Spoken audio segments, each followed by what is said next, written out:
When slavery is finally emancipated, they're free, they're starting a new town. It just speaks about all of that. Even the trauma, like you can see the generational trauma being passed out.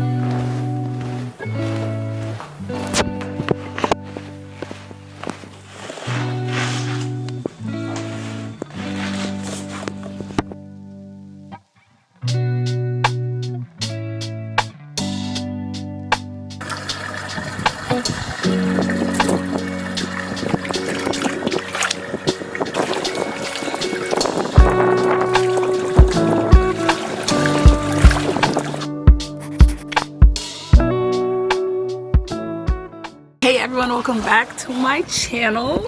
Wow, what a background. I'm in Iceland, so excuse me if some of the wind blowing does get through the wind guard.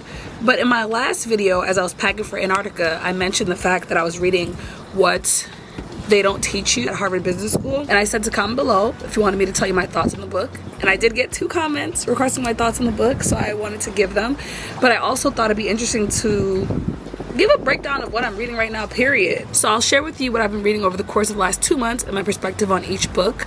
So the reason why I even have all these books with me is because I finished them all, or most of them. I'll distinguish between the ones I haven't finished yet, of course. Because I'm going home for the holidays, I asked my mom if she wants to keep them in the house, because otherwise I just end up donating them in London. And she said, yeah, why not? So I have them with me, and I will share them with you.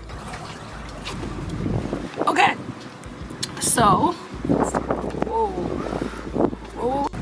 so here's the stack, Where the Crawdads Sing by Delia Owens. I actually just watched the movie too. What They Don't Teach You in Harvard Business School, which I mentioned earlier. It's by Mark McCormick. Atomic Habits by James Clear. I'm currently reading Beloved, or Beloved, however you say it, by Toni Morrison.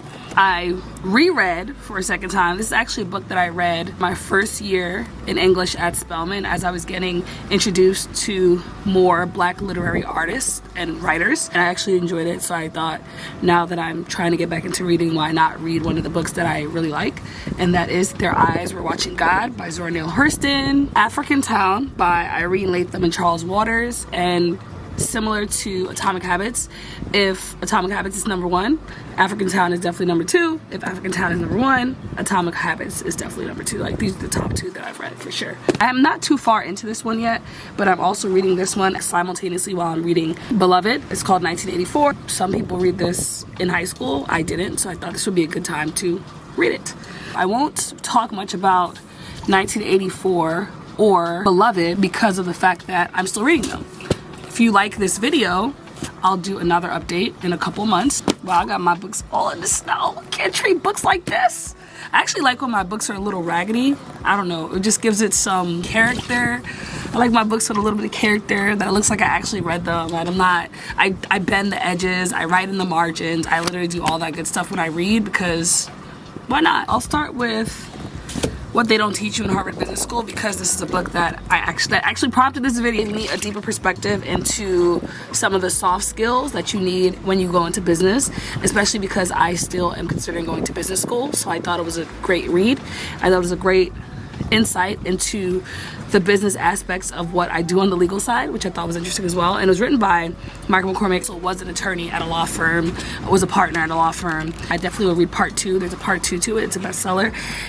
But what I will say generally that I noticed and I thought was unhelpful for me right now at the point that I am in my career, I felt like he wrote this at a senior point.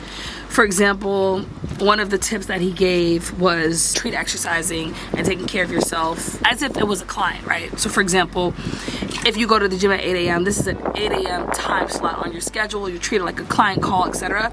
But I think that that is a very senior perspective because of the fact that a lot of, with the exception of mental health and some of the other things, a lot of senior people just won't respect that, in my opinion.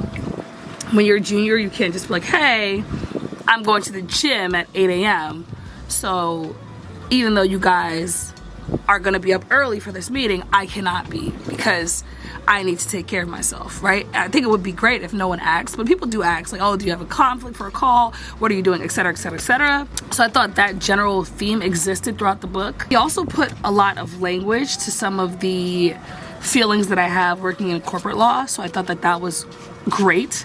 For example, he said he's come across a lot of people that don't know the difference between tact and honesty, and I agree. not just in corporate law, in life generally. There are a lot of people that will say, hey, I'm just blunt, but in actuality, you can get your point across without being so mean about it, right? And that's all that is having tact. He gave great advice about reading people, the benefit of silence. I think he went a little far on certain points and a little bit is outdated. For example, I believe he said, you know, he works 100 or 90-hour weeks every week because he loves what he does. But I think that it's not feasible for any person that's trying to create balance, that's trying to start a family, to work 90 hours a week every single week just because you love your job. I think that that's beyond loving your job. That's more about your value system. I thought that some of the concepts were gendered. Another thing he wrote, which I thought was interesting, was about time management. And he spoke a little bit about the fact that people don't actually struggle with time management. People just are unlikely to change their behaviors, which I thought was interesting. He comes in office very early, and he said something that he'll notice is that people will say, oh, if I just left 20 minutes earlier, I would have gotten here, I would have avoided the traffic, etc. And not many people have changed those 20 minutes, right? Like, they keep on doing that. They keep on repeating this behavior, and it's obvious that if you leave 20 minutes earlier, you will avoid the traffic. But I think that that ignores the nuance of life, and that ignores the fact that so many people live different lives. Like, I could have 7 kids and be getting 7 kids ready in the morning and not have the ability to leave 20 minutes earlier. It just ignores real life circumstances. So that's what I thought. I thought a lot of it was idealistic and a lot of it actually ignored real life circumstances, but generally I thought a lot of the advice was good. I'm definitely going to apply some of it to my real life, and it was just good to know it existed even if I don't apply it to my real life, because unconscious ignorance is a thing and you don't know what you don't know. So I think it did give a lot of great insight into business in that respect, and I'll definitely read part 2. Next up, completely different book, Their Eyes Were Watching God. I have the most notes in here, actually. Zora Neale Hurston and Toni Morrison are 2 of my favorite literary writers, anything you want to call them. And I think it's just the way that they write. It's very captivating. It pulls you in, but also relates to characters that were written so long ago. I think it was Audre Lorde. Audre Lorde, when I was at Spelman, we learned about her concept of the Black woman's shared experience, and that's how I felt reading the book. So example of like the Black woman's shared experience is like how most Black women that grew up during my age and older, and I say that because of the fact that now natural hair is kind of a big thing, you would have this shared experience of not being able to play in the rain or play in the water when you had a perm, because you know how your parents are going to react to something like that. So it's like no matter what your class is, all Black women of that age are gonna have this experience. There's this story about a woman named Janie. She goes through different relationships, and through each relationship she kind of finds herself. First relationship is to an older man, and her grandma marries her off because her grandma's gonna die soon. And I don't want to tell too much though, but basically her grandma encourages her to go into this marriage, and I kind of see it as a coming of age as she just navigates these different relationships. So like, first relationship, she's very young. Second relationship, she's learning these other things. You know, she's dealing with abuse and some of the very traumatic aspects of life. I'll probably read it again, you know, maybe a few times throughout my life. Atomic Habits by James Clear. Atomic Habits, 10 out of 10. I recommend you read it. I actually did a reel on it, so if you haven't seen that, I would go watch a reel or TikTok, whatever you call it. One of the greatest pieces that I took away from Atomic Habits was the fact that people generally act as if discipline is the end-all be-all, but in actuality, people who are more disciplined just create a certain life that eliminates what they're trying to avoid, if that makes sense. So if you're trying to lose weight, the idea is that, oh, people that are more disciplined, they go to the gym, they don't eat this, they don't eat that. But in actuality, an easier way to form the habit is by not having that food in your household. Realizing what you're eating, paying attention to all those kind of things.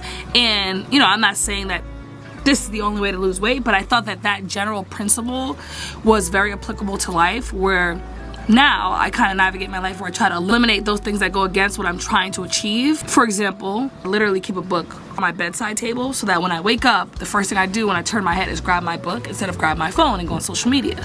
So there are tons of little gems like that in the book, and he talks about it through other theoretical frameworks. He described each theory, and also how he actually gives you a plan on how to change your life through it. I thought it was interesting. It's worth reading if you're trying to develop positive habits and good habits in your life. Where the Crawdads Sing by Delia Owens. It's a fictional book about this girl who grows up in the marsh, and her family essentially moves away little by little. So each person moves away because of the fact that her father is very abusive, and then eventually it's just her and her father, and then her father moves away. And at this, her father's moving away when she's like 6 years old. So she literally grows up in the marsh, a completely different lifestyle, doesn't go to school, has no friends. She literally has to navigate life by herself as a young woman, and like, I mean, make money, everything, because like I said, she's not going to school, so she has to like feed herself. She has to fend for herself completely. And I won't ruin much, but it is also a movie, and I just watched it. I thought that the movie didn't have nothing on the book, but the movie was also pretty good. But I don't know, I recommend it. I think it starts off very depressing, where you're like, whoa, like, what am I reading, right? Like, you just have this 6-year-old for the first 100 pages, that family just leaves her. Like I said, if it's not number 1, it's definitely number 2, but I think I'll put it as number 1. It is, I loosely say, historical fiction because of the fact that it's all largely based on real people, and the fictional aspect of it is that it gives language and it gives perspective to each of the characters. And what the book is about is literally the last group that came over on the Clotilda to America, and this is the last slave ship that goes into Nigeria and takes, well, what we know as modern day Nigeria, and takes away these people, like in the same aspect of slavery as we know it. When slavery is finally emancipated, they're free, they're starting a new town. It just speaks about all of that, even the trauma. Like, you can see the generational trauma being passed down to their children towards the end of the book as they're freed. And I don't know, like, I just recommend reading this. I love books like this. So historical fiction is my favorite genre. So whenever there's really a true, not like loosely true when you see a movie and it's like, okay, based on a true story. Whenever you have true incidents occurring in a book, I really enjoy it, because you could just go on a whole rabbit hole about, did that really happen? Did this person exist? Did that person exist? And I was doing that the whole book. And then I remember afterwards I started doing all this Googling about, you know, is this person still alive? Is that person still alive? Da, da, da, da. And I thought that was interesting as well. So yeah, that is my reading list. I hope you enjoyed hearing about what I've been reading, my perspective on them. And like I said, make sure you comment below if you enjoyed this video and you want me to do another one in a couple of months. As usual, make sure you like, comment, subscribe, and share, and watch out for more videos. And if you are following me because you've seen my Antarctica reels and you love them, make sure you go to Sisters-in-Law and check out our actual Antarctica videos, because they're great. Hey everyone, welcome to our Antarctica short series. On this segment, we step foot on the Antarctica Peninsula for the first time and spot some beautiful